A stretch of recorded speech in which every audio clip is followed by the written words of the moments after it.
안녕하세요. 화장품 비평가 최지연입니다. 날씨가 더운데 다들 슬기로운 화장품 생활 잘 하고 계시죠? 화장품 생활을 슬기롭게 하려면 필요한 것들이 있어요. 우선 내 피부를 잘 알아야 하고, 화장품에 대해서도 잘 알아야 하고, 진짜 정보와 불량 정보도 가릴 수 있어야 하고, 그리고 마케팅 트렌드, 인기 제품, 이런 것들에 대해서도 관심을 기울이고 열심히 써봐야 합니다. 그래서 오늘 제가 여러분이 스스로 내가 화장품 생활을 잘 하고 있는지, 나의 화장품 지식 레벨은 어디쯤 와 있는지 테스트해 볼 수 있는 영상을 준비했어요. 이른바 화잘알 화알못 테스트. 이 테스트는 제가 직접 만들었기 때문에 전적으로 제 기준을 반영한 것이에요. 그냥 재미로 볼 수도 있지만 유익하기도 하다는 것. 곧바로 시작할게요.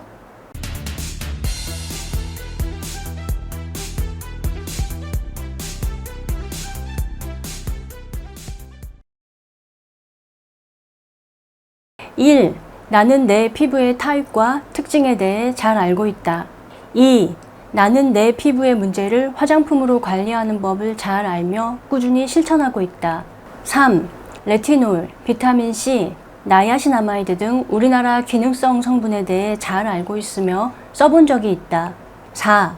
안티에이징 성분, 효능 성분에 늘 관심을 가지며 적극적으로 써본다. 5. 나만의 선호하는 성분, 선호하지 않는 성분이 있다. 6. 화장품의 안전은 국가가 대체로 잘 관리한다고 믿는다. 7. 블로그, 유튜브, 광고 등에서 얻는 정보는 그대로 믿지 않고 여러 정보를 취합하여 판단한다. 8. EWG, 화해, 디렉터 파일을 알지만 신뢰하지 않는다. 9. 피해야 할 성분 목록에 얽매이지 않는다. 10. 천연 성분, 유기농 성분이 더 안전하다고 생각하지 않는다. 11. 미네랄 오일이 세상에서 제일 순하고 안전한 오일이라는 사실을 알고 있다. 12. 파라벤이 들어있는 제품이라도 필요하다면 기꺼이 구입한다. 13. 인플루언서의 추천이나 광고 콘텐츠를 즐겨보지만 필요하지 않으면 구입하지 않는다. 14. 필요한 제품을 스스로 찾을 수 있다. 15. 클린 뷰티, 비건 뷰티 등 마케팅 트렌드를 잘 알며 그 모순에 대해서도 알고 있다. 16. 광고의 주장이 진실인지 과장인지 구별할 줄 안다. 테스트 잘 하셨나요? 질문이 총 16개였는데요. 예스로 체크한 항목이 4개 이하다. 그렇다면 안타깝지만 화알못입니다. 5개에서 8개다. 그렇다면 이제 막 화장품 지식에 눈을 뜬 입문자입니다. 9개에서 12개는 드디어 화잘알, 13개에서 16개는 더 이상 알려드릴 것이 없습니다. 화장품 고수이니 그냥 하산하셔도 좋습니다. 제가 왜 이런 질문을 하고 이렇게 분류를 했는지 하나씩 짚어보면서 얘기해 볼게요. 1번 질문, 화장품 생활을 잘 하려면 먼저 자신의 피부에 대해 잘 알아야 해요. 내 피부가 건성인지, 지성인지, 복합성인지, 피부 색의 밝기는 어느 정도인지, 붉은기가 많은지, 노란기가 많은지 이런 특징들을 파악하고 있어야 합니다. 그래야 내가 사야 하는 화장품, 사서는 안 되는 화장품을 구별할 수 있습니다. 예를 들어 지성 피부가 진한 크림을 사야 할까요? 아니죠. 가벼운 로션이나 에센스만 사면 되겠죠. 건성 피부라면 묽은 것만 사서는 보습이 안 되죠. 진한 크림이 필요합니다. 피부톤이 어두운 편인데 밝은 톤의 파운데이션을 산다면 얼굴만 동동 뜨겠죠. 이런 실수를 하지 않으려면 자신의 피부에 대해 잘 알아야 합니다.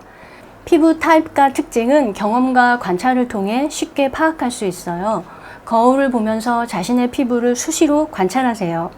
피지는 어느 정도 분비되는지, 건조한지, 촉촉한지, 그리고 밝은 편인지 어두운 편인지, 어떤 립스틱을 발랐을 때 얼굴이 환해지는지 이런 걸 알아두세요.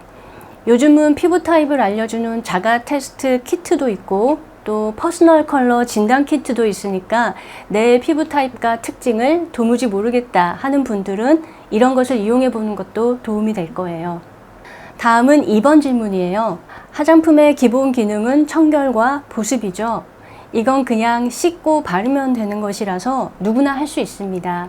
하지만 문제를 관리하는 건 완전히 다른 차원입니다.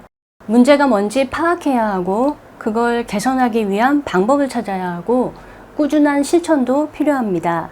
예를 들어 여드름이 있다. 그러면 필요한 게 많죠? 깨끗이 씻어주는 클렌저, 각질을 제거해주는 필링 제품, 자극이 없는 묽은 모이스처라이저, 피지 제거를 위한 클레이팩, 이런 제품들을 갖춰서 열심히 꾸준히 써야 합니다. 민감하다면? 그렇다면 자극이 되는 성분들을 피해야 하고 피부 장벽 강화에 도움이 되는 제품을 열심히 발라야 합니다. 이렇게 문제 관리를 잘한다는 건 여러분이 아주 적극적인 화장품 소비자라는 뜻입니다. 화잘알이 되기 위해서는 이런 적극적인 태도가 필수입니다. Every single shot I've taken along, but each time I fall, you're on the ground next to me.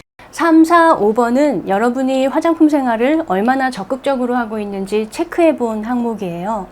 피부 문제를 해결하려면 기능성 성분, 효능 성분, 안티에이징 성분, 이런 거에 관심을 가지고 하나씩 써보려는 노력이 필요합니다. 기본적으로 우리나라의 주름 개선 기능성 성분, 미백 기능성 성분에 대해 잘 알아야 해요. 그 외에도 순수 비타민C, 레티날, 펩타이드, 글루타치온, 트라넥사미게시드, AHA, BHA, PHA 이런 성분에 대해서도 알아야 합니다. 직접 써보고 내 피부에는 반응이 어떤지, 몇 %에서 자극이 없고 효과가 좋았는지 파악하고 있는 것이 좋습니다.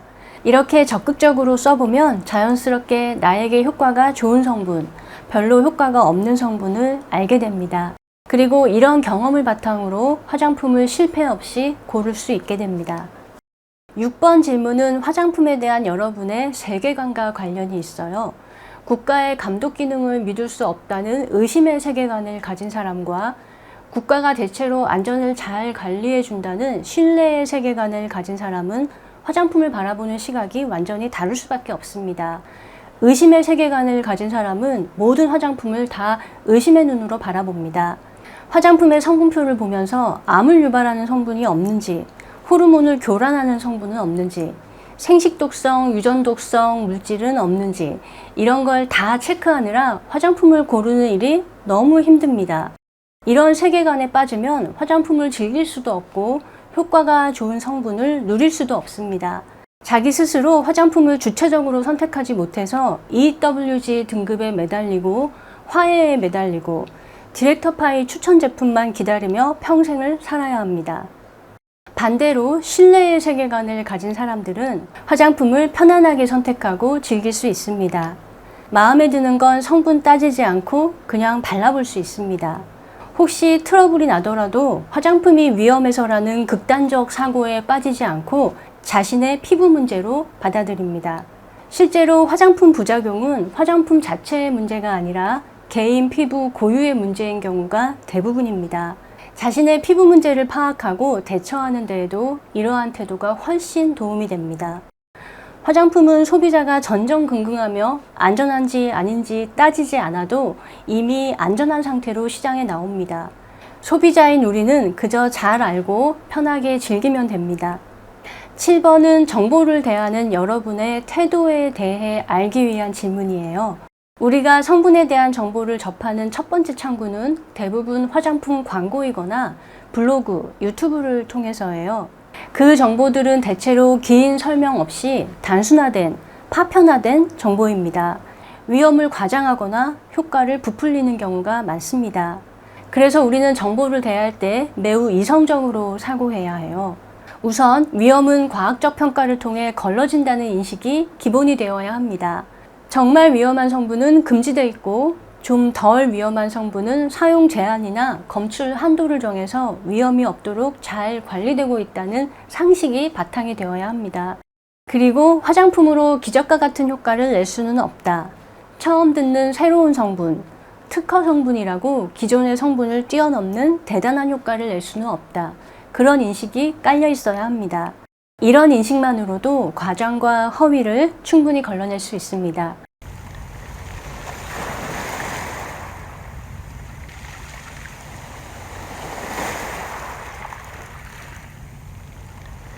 8번 질문입니다. EWG 화해 디렉터파이는 우리나라에서 가장 유명한 화장품 정보 유통 채널이에요.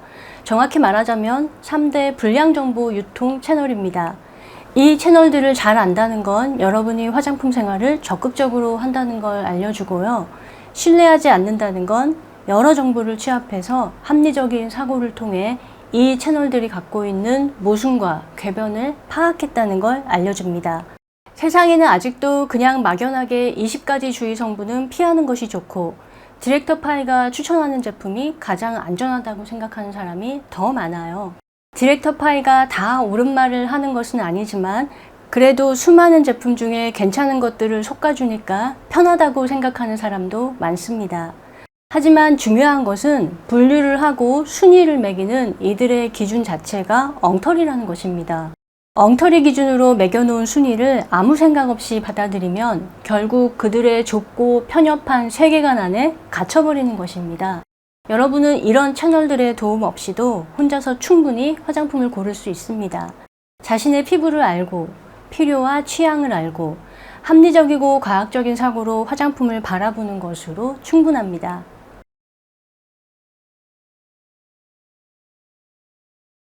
9번으로 넘어갈게요. 여러분, 20가지 주의 성분, 호르몬 교란 성분, 발암물질, 이런 피해야 할 성분 리스트 많이 보셨죠? 화잘알들은 이런 성분을 두려워하지 않습니다. 왜냐하면 앞서 얘기한 것과 같아요. 위험은 이미 과학적 평가를 통해 걸러진다는 걸 알기 때문이에요. 그러니 이런 물질을 피할 이유가 없습니다. 우리가 피해야 할 것은 알레르기나 접촉 피부염처럼 내 피부에 특별한 반응을 일으키는 물질 뿐입니다. 그리고 그런 물질이 뭔지는 써봐야 합니다. 써보지도 않고 미리 피하는 것처럼 어리석은 접근은 없어요. 그러면 땅콩도 새우도 식약처가 정한 알레르기 유발 식품인데 먹어보지도 않고 피할 건가요? 그렇게 사는 건 너무 피곤한 일입니다. 편한 마음으로 써보고 문제가 발생하면 원인을 파악하고 그때부터 피하면 됩니다. 다음은 10번, 11번, 12번. 이 세 가지 질문에 모두 yes라고 체크했다면 당신은 진정한 화잘알입니다. 화장품을 건강하게 바라보려면 우선 천연 성분은 안전하다, 화학 성분은 위험하다는 이분법적 사고에서 빠져나와야 해요. 그리고 유기농의 안전과는 아무런 관련이 없고 심지어 친환경과도 관련이 없다는 사실을 알아야 합니다.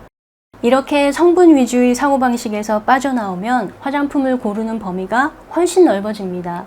특히 악마화된 성분을 피할 이유가 없다는 것도 알게 됩니다. 파라벤과 미네랄 오일은 악마화된 대표적 성분이기 때문에 이 두 성분에 대한 오해가 풀렸다면 다른 성분에 대한 오해는 저절로 풀립니다. 그래서 이 두 성분에 대해 정확히 인식하는 것이 여러분의 화장품 지식 레벨에 매우 중요한 터닝 포인트가 됩니다. 어떤 분들은 머리로는 파라벤과 미네랄 오일이 안전한 성분이라는 걸 이해하면서도 막상 제품을 선택할 때는 여전히 피하는 분들이 있어요. 다른 더 좋은 성분, 논란이 없는 성분이 있는데 굳이 쓸 필요가 있나? 이것도 디렉터파이가 퍼뜨린 생각이죠? 이런 생각에 머물러 있는 분들이 있습니다. 그건 안다고 착각하는 것이지 정말 아는 것이 아닙니다. 왕 양명이라는 중국 철학자가 이런 말을 했어요. 알면서 행동하지 않으면 아는 것이 아니다. 진짜 안다면 행동으로 이어져야 합니다. 파라벤이 들어있는 제품, 미네랄 오일이 들어있는 제품을 거리낌 없이 구입하고 발라주세요. 그래야 변화가 일어납니다. 13, 14번은 여러분이 얼마나 주체적인 소비자인가를 알기 위한 질문이에요. 유튜버들이 제품을 추천하는 영상을 보면 사실 아무 근거가 없는 경우가 많아요. 내가 써봤더니 피부가 좋아졌다, 하얘졌다, 뾰루지가 다 들어갔다. 그렇게 자신의 체험담에 근거해서 말을 합니다. 당연하죠. 그들은 전문가가 아니니까요. 그냥 리뷰어일 뿐입니다. 그런데도 우리가 혹하게 돼 있어요. 하지만 이때 여러분이 화잘알이라면 다르게 생각할 거예요. 무슨 성분이 들어있길래 저렇게 효과가 좋다는 거지? 그리고 근거를 찾아봅니다. 밀백 성분이 뭐가 들어있지? 몇 %가 들어있지? 그 성분 나도 발라봤는데 나한테는 효과가 있었던가? 이렇게 따져볼 수 있는 힘이 생깁니다. 그리고 그 정도 효과는 아닌 것 같다. 혹은 내가 필요로 하는 제품은 아닌 것 같다. 그런 결론이 나오면 구입하지 않습니다. 이 정도 수준이 올랐다면 여러분은 화장품 지식 고수입니다. 마지막 2가지 질문입니다. 여러분, 클린 뷰티, 비건 뷰티 아시죠? 코로나 때부터 시작해서 지금까지 이어지고 있는 마케팅 트렌드입니다. 그 전에는 무슨 마케팅이 있었죠? 착한 성분 마케팅, EWG 그린 등급 마케팅이 떠오를 거예요. 앞으로는 어떤 마케팅이 올까요? 클린 뷰티가 더 강화된 클린 뷰티 2.0이 올 거라고 얘기하고 있습니다. 클린 뷰티 2.0은 기존의 클린 뷰티의 지속 가능성과 기업의 사회적 책임을 더 강화한 것을 뜻해요. 세포라가 발빠르게 움직였어요. 지난 4월에 기존의 클린 앳 세포라 인증 마크에 더해서 클린 앤 플라닛 어웨어 앳 세포라라는 인증 마케팅을 시작했어요. 화장품을 잘 고르려면 당연히 이런 마케팅의 의미에 대해 잘 알아야 해요. 그런데 한편으로는 이런 마케팅의 모순에 대해서도 잘 알아야 합니다. 세포라의 클린 앤 플라닛 어웨어 인증 기준을 보면 성분의 지속 가능성과 제품의 라이프 사이클, 환경적 영향에 신경 쓰는 제품이어야 한다. 이런 조항이 있는데 이걸 세포라가 판단한다고요? 세포라는 이런 걸 판단할 수 있는 능력이 없습니다.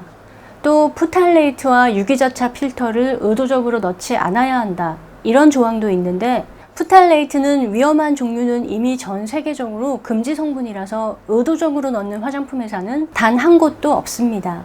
첨가할 수 있는 푸탈레이트가 있긴 있는데 기초 제품에는 거의 안 쓰고 매니큐어에 아주 소량만 넣기 때문에 위험할 확률이 매우 낮습니다. 그리고 유기자차를 넣지 않아야 클린뷰티 2.0 브랜드라고 하는데요. 무기자차만 클린하고 유기자차는 덜티하다는 근거는 어디에 있나요? 무기자차는 천연이고 유기자차는 화학성분이라서 실제로는 무기자차도 유기자차도 화학적 공정을 거쳐서 만들어지고 둘 다 탄소 배출을 합니다. 이렇게 하나씩 따져보면 매우 얄팍하게 포장해 놓은 마케팅 술수에 지나지 않습니다. 클린뷰티 뿐만 아니라 대부분의 마케팅이 이렇습니다. 이런 허점을 알면 마케팅 수법에 휘둘리지 않을 수 있어요. 그리고 광고를 쓱 보면 무엇이 진짜고 무엇이 과장인지 구분할 수 있습니다. 이 정도 단계까지 오르면 누구도 나를 흔들 수 없습니다. 화장품 지식 고수가 된 것이죠. 감사합니다. 오늘 영상이 여러분의 건강하고 즐거운 화장품 생활에 도움이 되길 바랍니다. 안녕.